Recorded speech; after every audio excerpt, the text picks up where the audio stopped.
Welcome to My Friends Don't Know, a podcast about news and politics. I am your host and co-host, Kapi. This is episode number 13, and I want to start it off with another free food announcement. This one is coming from the Friendly Fridge. They got 8 locations across New York City. I'm going to list them off for you. And they offer a bunch of free food. You could drop off some food if you're able to. Some examples of their menus like bread, potatoes, milk, beetroots, frozen, eggplants. They got some microwavable meals there. I'm seeing some food trays, but they stock some produce. If you don't need this information, please spread this to whoever you know that may need it, or whoever you know that could give it to somebody that may need it. These are the 8 locations: Bronx, 5977 Broadway; Harlem, 352 West 116th Street; Bushwick, 190 Knickerbocker Ave; Bed-Stuy, 133 Van Buren Street; Bed-Stuy, 1114 Bedford Ave; Crown Heights, 1144 Bergen Street; Brownsville, 234 Glenmore Ave; Prospect, Lefferts Gardens, 1110 Nostrand Ave. So if you could spread that information out there, we'd greatly appreciate it. We know it'll help somebody that's in need right now. Tough times right now. I want to get into the charges brought against Rayshard Brooks killers. As ominous as it sounds, since the last episode, there's been another murder at the hands of police, ex-police now. Let's start with the facts. Last Friday, June 12th, Friday night, Wendy's employee calls 911 to say that a man appears drunk and asleep behind the wheel of his car at the Wendy's drive-thru. Officer Brosnan was the first to respond. He arrived on the scene at 10:42 p.m. At that point, he wakes up Mr. Brooks, who's in his car, and has him pull into a nearby parking space. According to the Times, Officer Brosnan appears to be unsure whether he should let Mr. Brooks sleep in the car or should take further action. At 10:49, 7 minutes later, he contacts police dispatch and requests that another police officer come to the scene. Ex-Officer Rolfe arrives 6 minutes later, and after speaking with Ex-Officer Brosnan, begins to question Mr. Brooks, who is calm, friendly, and compliant with the officers. Ex-Officer Rolfe administers a field sobriety test on Mr. Brooks, who eventually admits that he has been drinking but says that he isn't too drunk to drive. Mr. Brooks also asks Ex-Officer Rolfe if he can just lock up his car and walk to his sister's home, which he says is nearby, and that his daughter's there. They had just finished celebrating his daughter's birthday. I believe he said that his sister's home was like 5-6 minutes away from that Wendy's. I could be mistaken. At that moment right there, that could have saved Rayshard Brooks' life. The officers could have exercised some discretion, either if they weren't on too many calls that night, either offer a ride to his sister's home, call his sister to come pick him up, or say, you know what, you're too drunk, why don't we call you an Uber so they could take you home. In Connecticut, I just seen a video where a police officer saw this white man drinking vodka out of a vodka bottle in a car. The cop takes the bottle and tells the man, get the hell out of here. I repeat it. The cop took the bottle of vodka from the driver's hands and said, get the hell out of here. No ticket, no cuffs, no questions, nothing, just white privilege. But I'm going to keep going. Ex-Officer Rolfe, in what appears to be an attempt to get Brooks to admit he is too drunk to drive, asks him why he wants to go home. Mr. Brooks responds, "I don't want to be in violation of anybody." When ex-officer Rolfe asks Brooks if he can give him a breath test, Mr. Brooks responds, "I don't want to refuse anything." The two officers and Mr. Brooks at that point have been talking for nearly half an hour, peacefully. By the time ex-officer Rolfe gets the results of the breathalyzer, it's 11:23. 11:23. This started with Officer Brosnan arriving at 10:42 and debating whether he should let Mr. Brooks sleep it off or if he should do something else. Almost 40 minutes later, at 11:23, he tells Mr. Brooks that he's had too much to drink to be driving and goes to handcuff him. Mr. Brooks seems compliant at first and then tries to break free of the officers, who then try to tackle him to the ground. A cell phone video of the incident recorded by a bystander shows Mr. Brooks and the two officers scuffling on the ground. Rolfe tells Brooks to stop fighting and warns him that he's going to tase him. Officer Brosnan has at that point unholstered his taser. Mr. Brooks gets a hold of it during the scuffle, breaks free, stands up, punches Officer Rolfe. Brooks does not try to use the taser. Ex-Officer Rolfe fires his taser at Brooks, who then begins to run away with ex-Officer Brosnan's taser still in his hand. Rolfe follows close behind, continuing to try to use his taser to stun Brooks from behind. Brooks can be seen running across the parking lot with Rolfe close behind. Without stopping running, Brooks half turns around, points the taser towards Officer Rolfe, and fires it above his head. Rolfe then drops his taser, unholsters his handgun, and fires 3 times at Mr. Brooks in his back as Mr. Brooks was running away. Mr. Brooks then falls to the ground. All of this happened in the span of about a minute since the officers tried to place Mr. Brooks under arrest. The two officers stand over Mr. Brooks as he's laying there dying. One officer stands on Mr. Brooks' shoulder, and the one who shot him, Rolfe, kicks him as he's there dying. It takes 2 minutes for them to begin to provide any medical assistance. 2 minutes sounds like a long time, but I'm going to give you an example. 1 Mississippi, 2 Mississippi, 3 Mississippi, 4 Mississippi, 5 Mississippi, 6 Mississippi, 7 Mississippi, 8 Mississippi, 9 Mississippi, 10 Mississippi. That's 10 seconds. You saw how slow that was, right? 10 seconds sounds like not that much time, but 1 Mississippi, 2 Mississippi. I would have to get to 120 Mississippis for it to be 2 minutes. It took that long for them to administer any kind of medical assistance after shooting that man 3 times in the back, standing on his shoulder and kicking him. 2 minutes. The ambulance got there 6 minutes after the shooting, took Mr. Brooks to the hospital 8 minutes later, and Mr. Brooks, who just finished celebrating his daughter's 8th birthday, died. On Wednesday, the Fulton County DA Paul Howard announced that Rolfe would face 11 criminal charges, including felony murder and aggravated assault with a deadly weapon.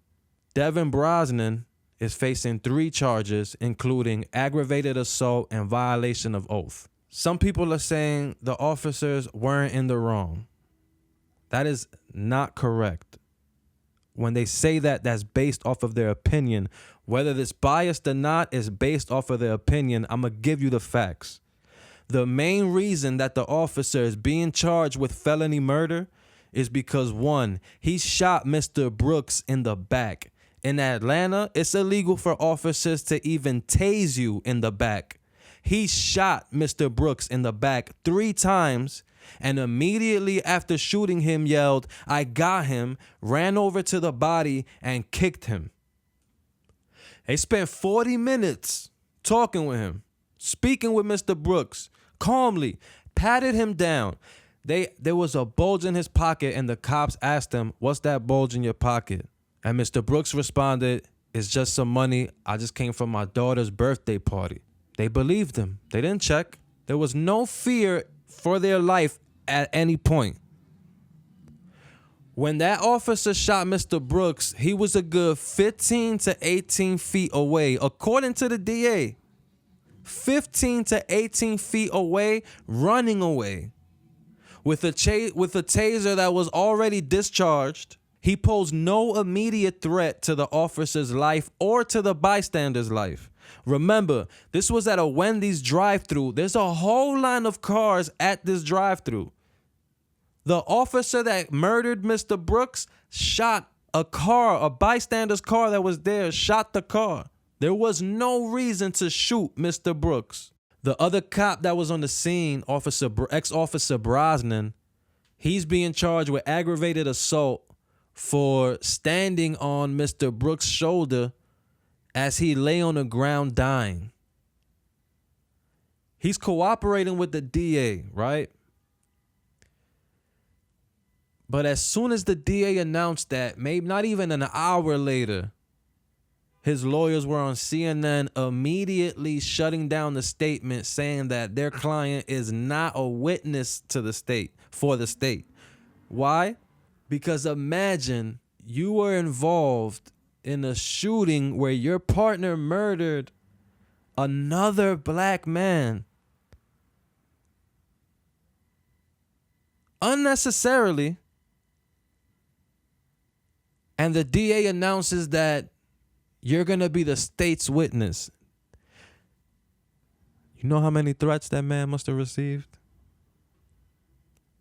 You're going to snitch on a cop, right? This is what I meant when I said that there's toxic gang behavior in law enforcement. Because this is where those good cops are supposed to show their support, because one of them did their part, right? He's going to testify against a bad cop and put the bad cop in prison. This is where those good cops are supposed to step up and say, "Yo, we support you. Go ahead, put that man in prison. He doesn't represent us." I debated whether or not to play this. I saw this online, but I figured if I'm going to speak on this murder, the least I could do is play this clip and let y'all hear Mr. Brooks' own words about his life. Okay, well, I'm Rayshard Brooks, 27 years of age, have 3 kids, I'm happily married. I want, things to be better, within probation and parole, and also monitoring. If you do some things that's wrong, you pay your debts to society, and that's the bottom line. And, I just feel like some of the system could, look at us as individuals. We do have lives, it's just a mistake we made, and not just do us as if we are animals. It's making us as individuals feel like we're locked in boxes. Even though we have been incarcerated, it's hurting us, but it's hurting our family the most. Because we have kids, we have jobs, we have a lot of things that, life situations. We are individual people. So as we go through these trials and tribulations, it's hurting our kids, and it's taking away from our families. You have to try and go out, make means, and yet my kids, I want to spend some time with my kids, but I really don't have the time. I have to try and go out, make money for this, make money for bills, or try and get myself back on track. It's just a lot of pressure, with, just having all of that on your shoulder and on your back. It's just a lot of pressure. And some people, they just can't deal with it. It's restricting us. They're telling us, hey, you have a curfew and, certain things, you have to be in a house, just restricting us from the everyday life. It's just hard for us, at times, because we're trying to do the right thing and we're restricted. Probation is not there with you every day, like a mentor or something. They're not taking you out to find a job. I feel like it should be a way for you to have some kind of person, like a mentor, assigned to you to, keep your track, keep you in the direction you need to be going. But here yet, I'm trying. I'm not the type of person to give up, and I'm gonna keep going until I make it to where I want to be. Rest in peace, Rayshard Brooks. I pray that your family gets justice, and my heart hurts for your children. After the DA announced the charges, the Atlanta police officers walked off the job, and those that were scheduled to come in called out, saying they called out sick, saying it was blue flu. Police officers walked off of their jobs because two of their own were being held accountable. Let that sink in. And also, please, I always say, check me if I misspoke. Let me know. Because I have yet to see a good cop speak up about that murder. I really haven't seen any speak up. I will take this back if I see it. But look at Buffalo. The cop pushed that 75-year-old man to the floor, cracked his head open. He's bleeding. That man is still in the hospital, unable to walk. The cop gets suspended for that. And that entire squad quit in protest because the cop got suspended. Nah, we need reform. We need reform. Defund the police. I'm going to get into that next week. Defund the police. But we got to restructure the city and state budgets. Police do not need the surplus military gear and weapons that our military doesn't use overseas because they came back home. We don't need to give that to the police. Who are they fighting? What's the purpose? Protect and serve? But we're gonna give these small cities tanks and all this wild gear? There's no way to segue into this, but racism is taught. It's not something you're born with. That phrase is literal. Racism is literally taught, sometimes even via the education system in the South. Not according to Vice President Mike Pence, who said recently that racism is a media narrative. It doesn't exist. Racism is taught. Let's talk about the Confederacy. We hear about NASCAR banning the Confederate flag, Confederate statues being torn down or brought down.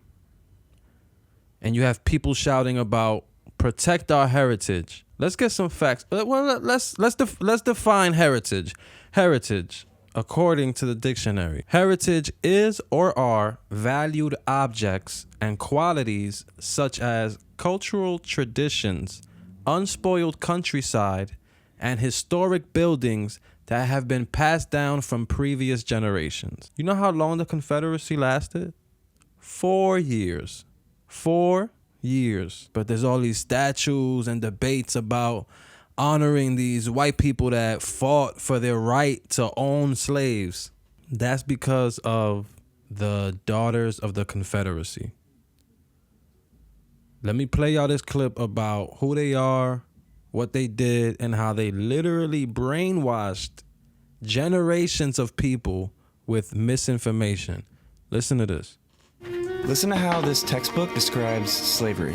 The master often had a barbecue or a picnic for his slaves. Then they had a great frolic. Even while working in the cotton fields, they sang songs. The beat of the music and the richness of their voices made work seem light.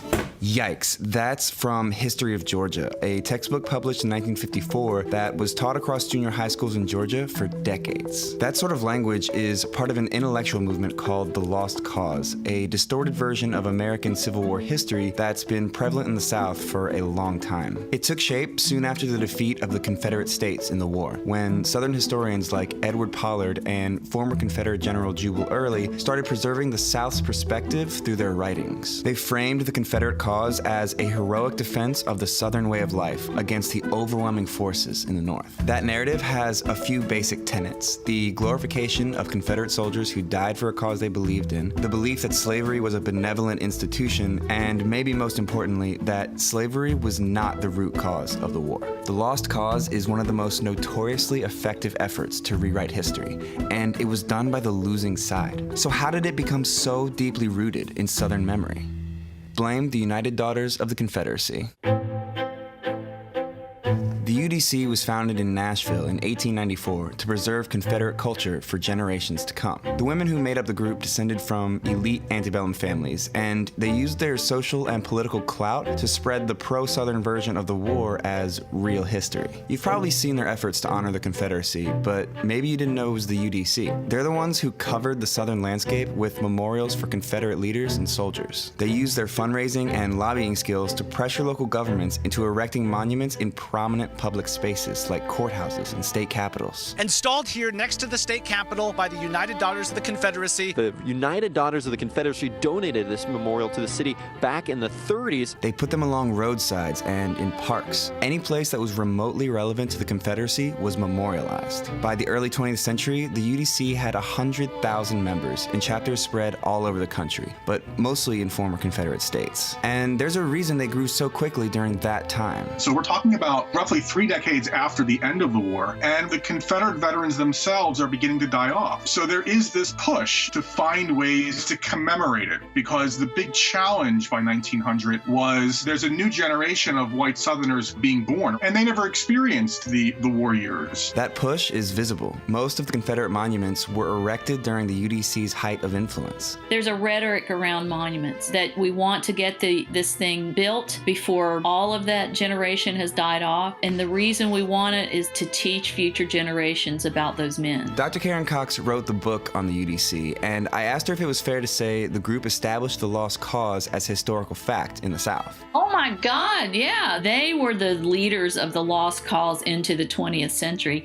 and they made it a movement about vindication. Just to give you an idea of how effective they were, they successfully lobbied for a Confederate memorial in Arlington National Cemetery, which U.S. President Woodrow Wilson proudly unveiled to a cheering crowd. Now that's influence, right? Monuments are the least of what they did. What? I mean, they are the most visible and tangible, but the work with children was far more influential. It turns out a central UDC objective is shaping how children think about the war and their Southern heritage. One of their most powerful tools? Textbooks. Take a look at this pamphlet called A Measuring Rod for Textbooks. It was written by the illustrious Southern historian Miss Mildred Rutherford, an educator, orator, and author of Southern history textbooks. She's also very pro-slavery. The pamphlet announced the formation of a textbook review committee featuring prominent Southerners like 5 former Confederate generals. This group was committed to spreading the truths of Confederate history, so they instructed school boards to reject any textbooks that did not accord full justice to the South. And they urged libraries to deface every book in their collection that didn't measure up by writing the words "unjust to the South" clearly on its cover. This pamphlet was shared widely with school boards throughout the South, and UDC-backed committees closely monitored history books to make sure Northern influence never reached classrooms. So the core language of an approved textbook aligned precisely with that of the Lost Cause.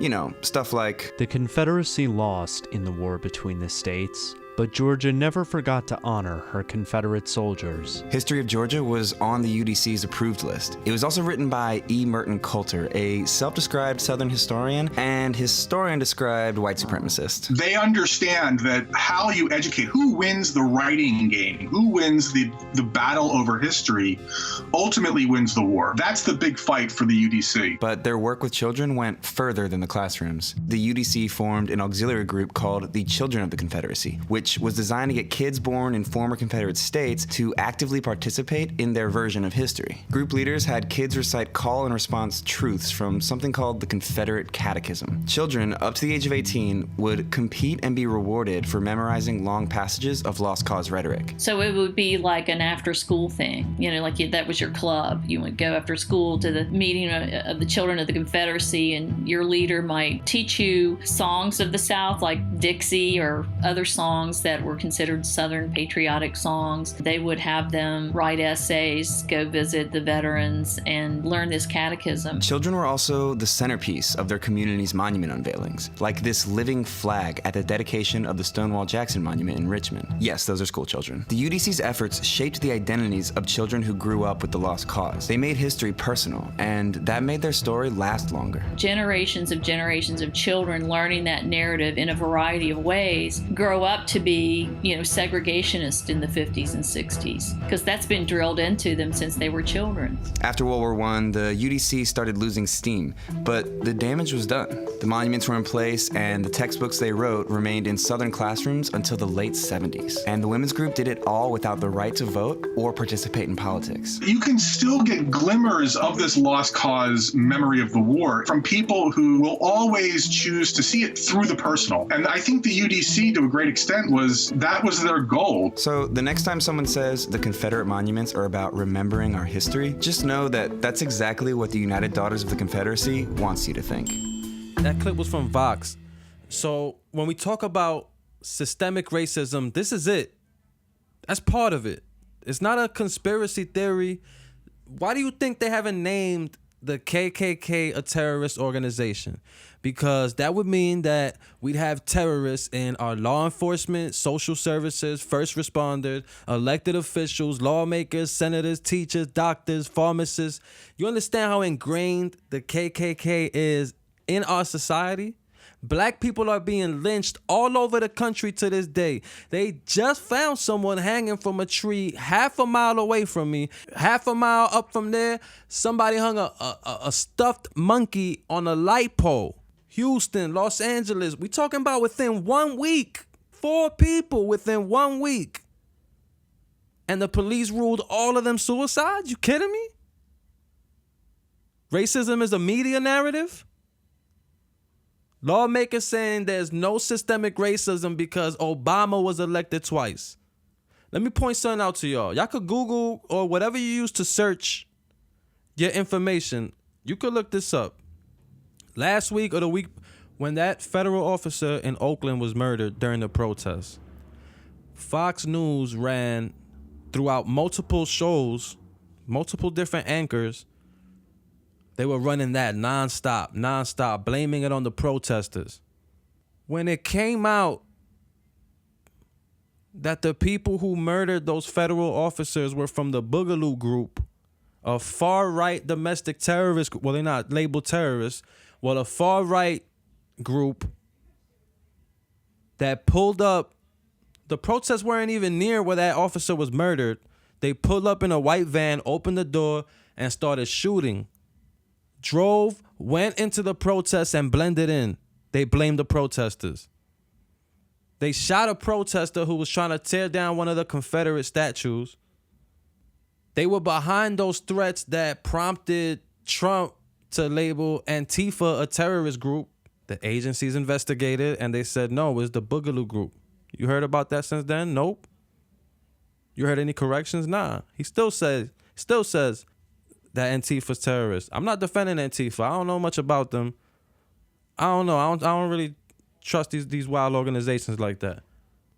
But it fit his narrative, so he went ahead with labeling Antifa terrorists, but not the Boogaloo Boys or the KKK or the Proud Boys who organized that Tiki Torch rally and murdered that protester in Charlottesville, driving a car straight through the protest. Nope. Those aren't terrorists. There's some very good people on that side.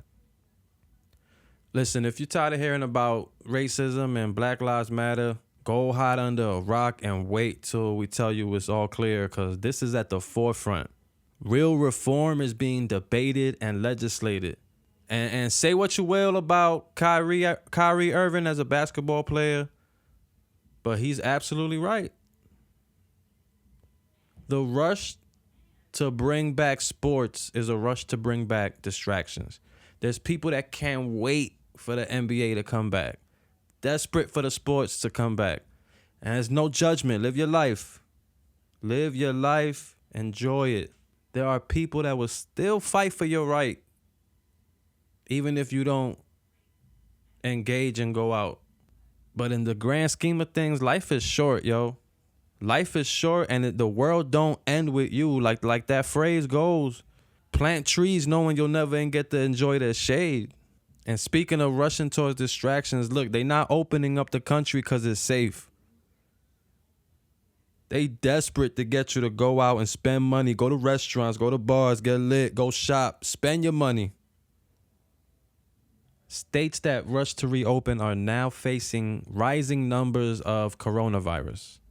And side note, if your timeline has memes and people saying, see what I told you, first there's corona, then there's no corona, and then the whole world protesting, now they back to talking about corona, they just lying to you, trying to brainwash you. COVID numbers didn't go down. Not across the country. In New York, it went down, for sure. But across the country, it never went down. The thing is, you got to understand the way news cycles work. And that these news networks, ratings is what drives the business, right? So I'll give you an example. All the networks talking about coronavirus. George Floyd is murdered. The officers aren't arrested. People start protesting in Minneapolis. The first day, totally peaceful protest. The second day, that undercover cop from St. Paul goes to the protest, breaks the glass at the AutoZone shop, and in response to that, the police start shooting tear gas at the crowd. The next day, protests all across the country. Now, let's play pretend and pretend you run CNN. Let's say you the person that decides what gets reported. And your options are you could continue reporting on the rising cases of COVID, have that dominate your news cycles. Your anchors will bring on guests and interview them, and we'll get a bunch of science. But what will happen? That means that while CNN is only covering COVID, MSNBC and CBS and Fox and all these other networks, they're covering the protests live as they're happening. Who do you think the public is going to tune into? Another report about COVID virus and the numbers going up? Or live coverage of one of the biggest protests we've ever seen? Every single state and some countries around the world protesting. You would be fired from your position if you didn't report on the protests live as they happen. That's how the news works. If something more pressing is happening, that's going to dominate the airtime. But the reporting on COVID never stopped. The information was there every single day. I bring up these memes because if you're not careful, your perception of something can create a false reality. And it's important to be aware of who you give your attention to, who you receive your information from. And to stay on that subject, look, the first night or two of the protests in New York, I stayed home. I've been to protests a few times, but you know, when the protest started, I stayed home. I was still hesitant because of coronavirus. But once Saturday came, I woke up feeling like, yo, what's more important to you? And fighting for Black lives 1,000% took priority over my health. I'm not sorry to say that. It is what it is. I was safe. And the protest, it was a beautiful thing to see. It was so many people there. So many people handing out masks and hand sanitizers. People were protesting as safe as they could. And if it sounds hypocritical of me to encourage people to stay safe, it's not. I mean, keep wearing your mask. The importance of wearing a mask is one thing I saw that stuck with me, and I was like, well, you see, that makes sense. And it's a wild comparison, but stick with me. So if we... This is comparing masks to jeans. So if we both naked and you pee on me, we both got pee on us, right? You got pee on your skin, and then you peed on me. If I'm wearing jeans and you naked and you pee on me, you got pee on you, my body may have some pee, but my jeans absorbed most of it. if you got jeans and I got jeans and you peeing on yourself. You peeing on your leg and your jeans is going to absorb it, maybe a little drip. But your pee ain't getting on me. And that is why wearing masks is so important. So to my friends that don't know, I hope this helped keep you informed. To my friends that do know, check me, man. Maybe I misspoke. I am your host and co-host, Kapi. Thank you for tuning in. I'll see y'all next week.